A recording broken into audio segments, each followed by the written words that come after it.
19h, merci de nous rejoindre sur Al24 News. Madame, Monsieur, bonsoir. À la une de l'actualité. Abdelhamid Dbeibah démet de ses fonctions. La chef de la diplomatie libyenne après l'annonce d'une rencontre avec son homologue sioniste et réaffirme l'attachement du peuple libyen à la cause palestinienne.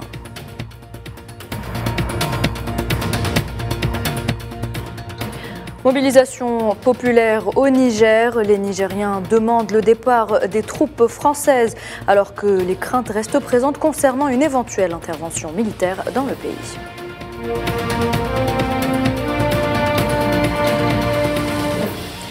La Lettonie, la Lituanie et la Pologne menacent de fermer la frontière avec le Bélarus si un incident avec le groupe paramilitaire Wagner venait à se produire.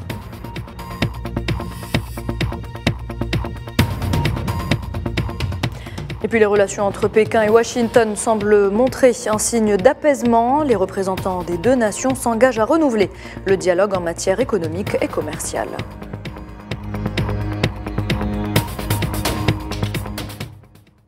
Bienvenue à toutes et à tous si vous nous rejoignez. Nous le disions à l'instant après avoir dans un premier temps suspendu la ministre des Affaires étrangères Najla Al-Mangouche. Le chef du gouvernement libyen l'a démis de ses fonctions après l'annonce dimanche d'une rencontre la semaine dernière avec le ministre sioniste des Affaires étrangères Eli Cohen. Abdelhamid Dbeibah a chargé temporairement le ministre de la Jeunesse et des Sports de diriger les travaux du ministère des Affaires étrangères. Et le Haut Conseil d'État libyen a exprimé sa surprise face à cette rencontre qui s'est tenue à Rome la semaine dernière. Dans un communiqué publié par son bureau de presse, le Conseil a considéré cette mesure comme une violation des règles de boycott de l'ennemi sioniste et une offense à l'histoire de la lutte du peuple libyen en faveur de la juste cause palestinienne. Le Haut Conseil d'État a par conséquent appelé les autorités compétentes à prendre les mesures nécessaires pour demander des comptes aux personnes concernées. Et face à cette situation, le ministère libyen des Affaires étrangères réagit et déclare dans un communiqué que ce qui s'est passé à Rome a été une rencontre fortuite et non officielle qui n'a comporté aucune discussion, accord ni consultation, ajoutant que Najla Al-Mangouche avait, je cite, refusé de s'entretenir avec une quelconque partie représentant l'entité sioniste et était resté ferme sur cette position. Le ministère libyen a en outre dénoncé une exploitation par les médias sionistes et internationaux de ce qu'il a qualifié comme étant un incident qu'il tente de présenter comme une réunion ou des pourparlers.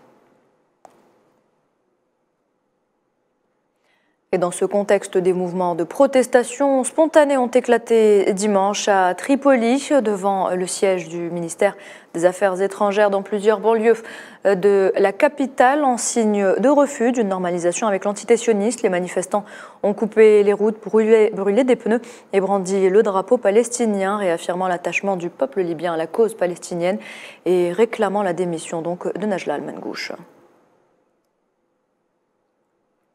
Lors d'un déplacement au siège de l'ambassade palestinienne à Tripoli, le chef du gouvernement d'union nationale libyen Abdelhamid Dbeibah a exprimé la position du peuple libyen en faveur du peuple palestinien et de sa noble cause.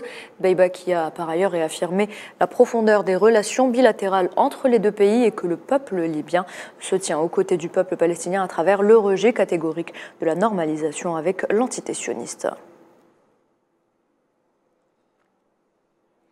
Voilà donc concernant ce dossier. Et puis la crise au Niger est source de préoccupation pour les pays de la région dans une conjoncture marquée par une recrudescence de l'instabilité au Sahel. À Niamey, la mobilisation populaire demandant le départ des troupes françaises ne faiblit pas alors que les craintes restent présentes concernant une éventuelle intervention militaire dans le pays. Sofiane Barouti. C'est ainsi que... Alors que le délai fixé par le CNSP demandant le départ de l'ambassadeur de France de Niamey a expiré, les tensions sont toujours vives, à l'ombre d'une mobilisation populaire qui ne donne pas de signe d'affaiblissement, revendiquant principalement le départ des troupes françaises stationnées au Niger. Si les craintes concernant une éventuelle intervention militaire au Niger continuent de marquer le paysage politique, une alliance entre le CNSP et les gouvernements de transition au pouvoir à Bamako et Ouagadougou paraît être entérinée. Les trois ont réitéré que toute agression contre le Niger serait considérée comme un acte de guerre et impliquerait une riposte.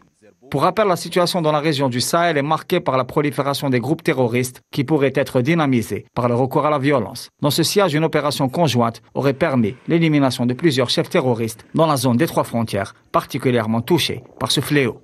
Ceci alors que le bureau de la MINUSMA à Ménaka a été officiellement fermé après que la mission multidimensionnelle de l'Organisation des Nations Unies ait pris fin et que la prise de contrôle de la base de Bir dans la région de Timbuktu par les forces armées maliennes a été un facteur supplémentaire de tension avec les ex-rebelles de la CMA dans une région particulièrement fragilisée par la conjonction de la crise humanitaire et sécuritaire. De l'autre côté, aux confins entre le Niger, le Tchad et la Libye, on enregistre aussi une recrudescence des tensions, particulièrement dans la région du Tibesti, où l'armée tchadienne a lancé dernièrement une offensive contre les organisations politico-militaires rebelles. Les opérations ont été conduites personnellement par le président de la transition, le général Mohamed Idriss Déby. Il a annoncé à l'occasion de sa visite de terrain dans la région la volonté de N'Djamena de sécuriser la région et de soutenir le développement, notamment de la filière aurifère, au cœur de toutes les convoitises. De l'autre côté de la frontière, toujours dans la zone montagneuse et désertique du Tibesti, l'armée de Haftar, qui contrôle la Cyrénaïque, a également lancé une offensive contre les positions du FACT, au sud de la Libye. Une manœuvre militaire d'ampleur à un peu plus d'une centaine de kilomètres au sud de Sebha, épicentre du faisan libyen.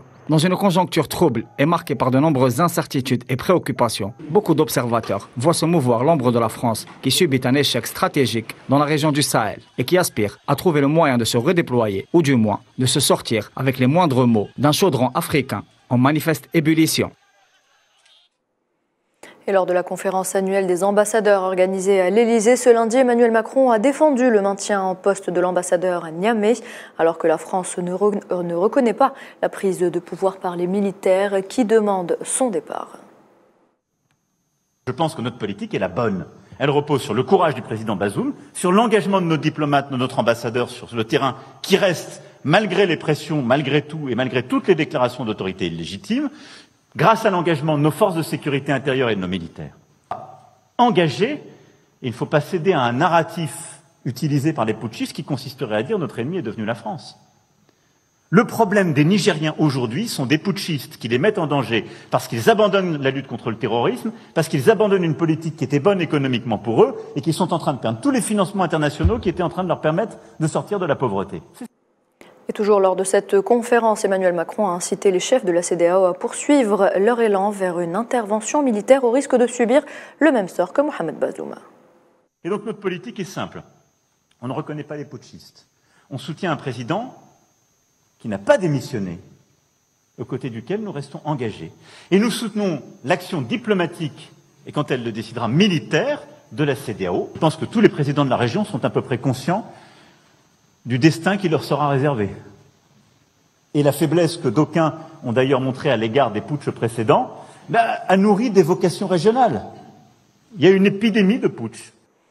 Pendant ce temps, la CEDEAO s'en mêle les pinceaux dans les déclarations contradictoires au sujet d'une déclaration militaire au Niger, temporisation ou rétropédalage. La réponse des experts avec Kheldin Batache.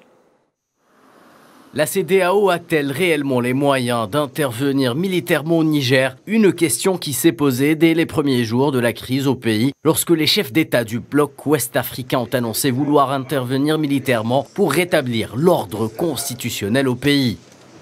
Dans ce qui s'apparente à un rétropédalage à peine voilé, la communauté économique des États d'Afrique de l'Ouest descend de ses grands chevaux pour laisser plus de place à la voie diplomatique après que les menaces d'ultimatum et de sanctions n'ont pas produit les effets escomptés face à la détermination et l'entêtement du CNSP.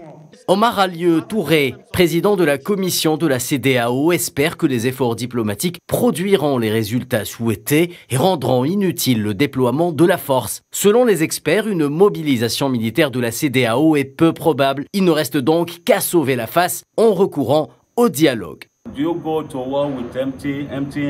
Partez-vous en guerre les mains vides? Ils n'ont pas les ressources. Le seul moyen est donc la diplomatie qu'ils utilisent. Laissez-les continuer. Peu importe combien de temps cela dure, il ne devrait y avoir aucun arrêt. S'il ne subsiste aucun doute quant aux conséquences désastreuses d'une intervention militaire dans une région soumise à de nombreux abcès sécuritaires, la crise socio-économique et humanitaire qui pourrait en découler revêt une dimension bien plus grave. Les gens au Niger continueront à souffrir et pendant qu'ils souffrent, cela va dégénérer. Et quand il y aura un problème humanitaire, les gens ne vont pas attendre au Niger. Ils commenceront à marcher. Ils quitteront Niamey et ils arriveront dans le nord du Nigeria. Ils se dirigeront vers d'autres pays de la région. Nous allons avoir un grand nombre de personnes qui seront déplacées. Poussés vers l'action armée par des protagonistes dont les intérêts au Niger sont désormais menacés, la CEDEAO fait aussi face à des divergences internes qui rendent toute idée d'intervention contraire à la stabilité géopolitique du bloc régional ouest. Désormais sur des charbons ardents, le Niger doit son salut à une poignée de pays voisins, à l'image de l'Algérie, infatigable défenseur du principe de rejet catégorique des interventions étrangères et du règlement pacifique des conflits. Élection au Gabon, près de 5000 Gabonais ont signé dimanche une pétition réclamant la démission de l'ambassadeur du Gabon au Maroc après des violences la veille au sein et devant l'ambassade à Rabat. Les heurts auraient éclaté samedi soir entre des forces de l'ordre marocaines et des Gabonais qui ont tenté, ou pour certains se sont introduits dans l'ambassade pour assister au dépouillement du vote pour la présidentielle, l'élection qui opposait le président sortant Ali Bongo Ondimba au pouvoir depuis 14 ans et à son principal rival Albert Ondo Ossa qui a dénoncé des fraudes.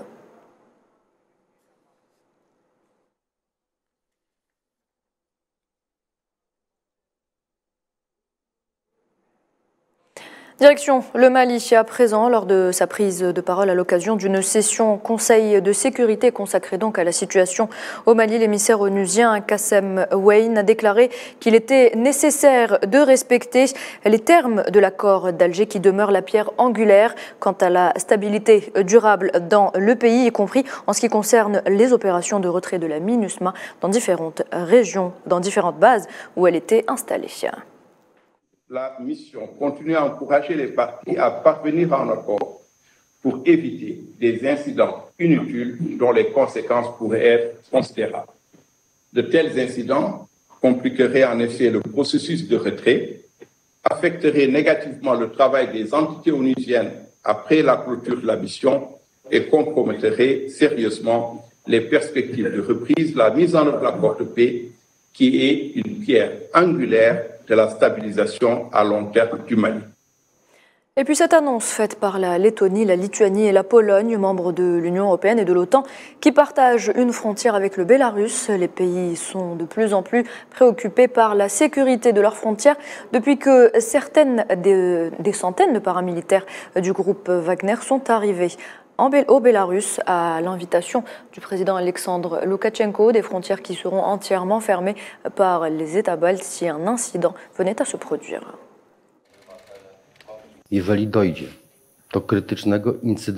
S'il s'agit d'un incident critique, que ce soit à la frontière polonaise, lituanienne ou lettonne, nous riposterons immédiatement. Tous les postes frontaliers actuellement ouverts seront alors fermés. Et puis nous l'évoquions en titre, longtemps tendu, les relations entre les deux géants économiques mondiaux, Pékin et Washington, semblent montrer un signe d'apaisement. Les représentants des deux nations se sont justement engagés à renouveler le dialogue en matière économique et commerciale. Les détails, Mohamed Wali Ben-Chaban. Il s'agit d'une escale inédite, voire périlleuse, dans un contexte particulier. Une tentative de soigner les plaies de la coopération économique et commerciale entre la Chine et les États-Unis. La secrétaire américaine au commerce Gina Raimondo a rencontré lundi à Pékin son homologue chinois Wang Wentao, marquant un pas en avant vers le retour à la normale du business entre les deux pays. Cette rencontre ouvre la voie à une possible amélioration des échanges commerciaux estimés à plus de 366 milliards de dollars enregistrés durant les 7 premiers mois de l'année, en baisse de 9,6% par rapport à la même période de 2022. J'ai quelques annonces à faire. Premièrement, nous avons convenu de créer un groupe de travail sur les questions commerciales, un groupe de travail formel qui impliquera des responsables des gouvernements américains et chinois et, ce qui est très important, des représentants du secteur privé commercial américain et chinois, alors que nous recherchons des solutions aux problèmes de commerce et d'investissement et faisons progresser les intérêts commerciaux américains en Chine. Les relations économiques sino-américaines ont toujours connu de nombreuses discordes stratégiques et géopolitiques. Les vives tensions entre les deux premières économies de la planète ont eu des répercussions sur le commerce international. Les États-Unis sont déterminés à faire preuve de transparence quant à leur stratégie d'application des contrôles à l'exportation. Je veux être clair, nous ne faisons aucun compromis ni négocions en matière de sécurité nationale. Point final. Mais il s'agit d'un dialogue dans lequel nous accroissons la transparence et où nous sommes clairs sur ce que nous faisons en ce qui concerne l'application des contrôles à l'exportation. Cette initiative de reprendre le dialogue souligne l'importance d'une coopération renouvelée entre les deux pôles économiques mondiaux. Les défis nécessitent une coordination internationale solide alors que Pékin et Washington ont des priorités différentes. La possibilité de trouver des domaines de convergence pour le bien commun demeure cruciale. De nombreuses questions complexes continueront d'influencer la dynamique entre la Chine et les États-Unis. Et à propos des États-Unis, l'auteur de la fusillade qui a fait 3 morts à Jacksonville a été identifié par les autorités américaines. Il s'agit de Ryan Christopher Palmeter. Le jeune homme âgé de 21 ans vivait avec ses parents et avait acheté ses armes légalement. Selon le shérif de la région, il n'avait aucun antécédent criminel. On rappelle qu'il s'est ôté la vie après avoir tué les 3 victimes. Le bureau du médecin légiste a positivement identifié le tireur comme étant Ryan Christopher Palmeter. Le tireur avait 21 ans lorsqu'il a commis les atrocités d'hier. Il vivait avec ses parents à Orange Park, dans le comté de Clay en Floride. À ma connaissance, il n'avait aucun antécédent d'arrestation criminelle. Et comme je l'ai dit hier, il avait une pétition en vertu de la loi Baker datant de 2017. Cette pétition a eu lieu dans le comté de Clay et il semble que le tireur ait été détenu pendant 72 heures en vertu des dispositions de cette loi, puis relâché sans autre arrestation involontaire.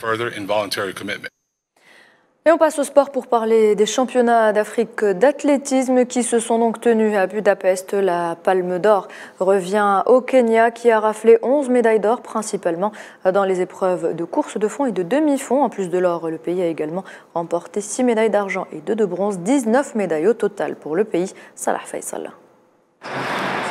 Les championnats du monde d'athlétisme se sont achevés dimanche à Budapest en Hongrie. Et comme à Oregon en 2022, les États-Unis ont dominé la compétition. Leader du tableau des médailles avec 29 médailles dont 12 en or, 8 en argent et 9 en bronze. L'athlète américain Noah Lyles a été exceptionnel. L'homme le plus rapide en 2023 a décroché 2 fois l'or à l'épreuve du 100 mètres et 200 mètres. Contrairement à Oregon, pas de pays africains sur le podium. Les États-Unis ont été suivis par le Canada et l'Espagne. Le premier pays africain au tableau du classement est le Kenya, 5e avec 10 médailles, 3 en or, 3 en argent et 4 en bronze. Le Kenya doit son or à la participation féminine. Mary Moraa, aux 800 mètres, a réalisé une belle performance, trop bonne dans la dernière ligne droite, un finish remarquable. Puis il y a la star de Budapest 2023, et bien belle, la reine Faith Kipyegon, la femme des records. La Kenyenne qui a couru pour l'histoire a été sacrée double championne du monde à l'épreuve du 1500 mètres et au 5000 mètres. En doublé son précédent et devient aussi la première femme à remporter 3 titres mondiaux sur 1500 mètres. Dans le tableau des médailles, on trouve l'Éthiopie, 2e à Oregon en 2022. L'Éthiopie a terminé 6e à Budapest avec 9 médailles, 2 en or, 4 en argent et 3 en bronze. Et c'est également grâce aux femmes que l'or a été glané. Gudav Tsigai en 10 000 mètres et Aman Berzio Shankul au marathon. Et pour clore le podium africain, l'Ouganda 11e au classement des médailles. Seulement 2 médailles d'or remportées. Joshua Cheptegei a remporté son 3e titre mondial consécutif du 10 000 mètres et Victor Kiplangat a brillé au marathon en glanant l'or. Des résultats satisfaisants pour certains pays et pas pour d'autres. Avant les Jeux Olympiques Paris 2024. Voilà donc des nations algériennes qui ont brillé au championnat du monde d'athlétisme. C'est la fin de cette édition. Merci de l'avoir suivi. L'information continue sur Al24 News. Très bonne soirée et à demain.